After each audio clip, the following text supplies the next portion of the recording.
বলাগড়ের জিরাট আদি বারোয়ারি সার্বজনীন দুর্গোৎসব কমিটির ৭৪তম বর্ষে এবারে তাদের থিম কাতারের মুন টাওয়ার।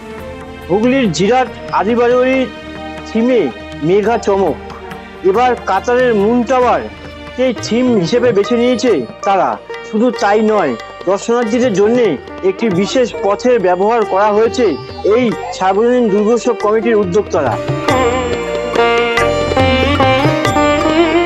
কাতারের মুন টাওয়ার আমাদের ৭৪, প্রায় ৩৫ লাখ।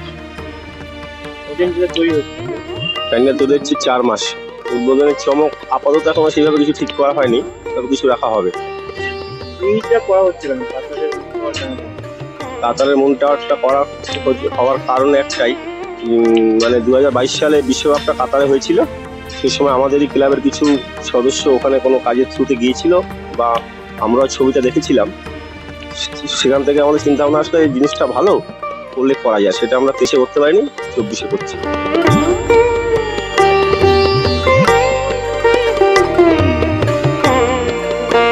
হুগলি জেলার বলাগড় ব্লকের জিরাট আদি বারোয়ারি সার্বজনীন দুর্গাপুজোর মণ্ডপ সেজে উঠেছে কাতারের মুন টাওয়ারে। এই প্যান্ডেলটি ৩৫ লক্ষ টাকা ব্যয়ে তৈরি হচ্ছে। উচ্চতা প্রায় ৯০ ফুট। ৪ মাস ধরে তৈরি হচ্ছে এই পুজো মণ্ডপ। ২০২৪-এর কাছাকাছি প্রথম দিকে এটা তৈরি হয়েছে, ফুল কমপ্লিট হয়েছে। আমি যখন গেছিলাম তখন এর শুধু 4টে টাওয়ার শুধু রেডি হয়েছিল।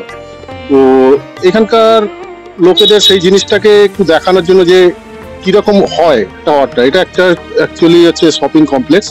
তো সেই জিনিসটাকেই আমরা তোলা হয়েছে যে এই জিনিসটাকে আমরা দেখাবো। দুর্গা প্রতিমার যে থিম, সেই থিমে অনুযায়ী আমাদের ভেতরের যে কনস্ট্রাকশনটা হচ্ছে সেটা ভাবে তৈরি হচ্ছে।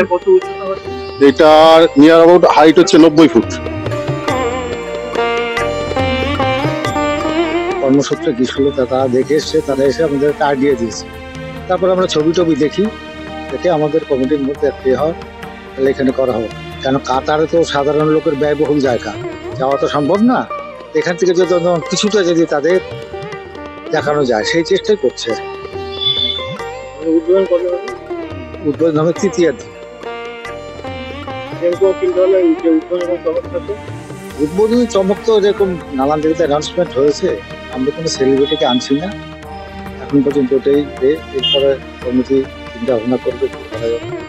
আর এটা আমাদের কাজ শুরু হয়েছে ২০শে জুন থেকে স্টার্ট হয়েছে, আর একটু বুঝিয়ে দিন। প্রতিমার অঙ্গসজ্জাতে ব্যবহার করা হচ্ছে ছোট ছোট পাথর। সাধারণত মর্তে উমা এলে তার ডান দিকে থাকে লক্ষ্মী গণেশ এবং বাম দিকে থাকে কার্তিক এবং সরস্বতী। কিন্তু এই সংশ্লিষ্ট পুজো মণ্ডপে প্রতিমা সজ্জার ক্ষেত্রে দেখা যাবে তা উল্টো। বলাগড় থেকে দেবেশ চক্রবর্তী রিপোর্ট, কলকাতা টিভি।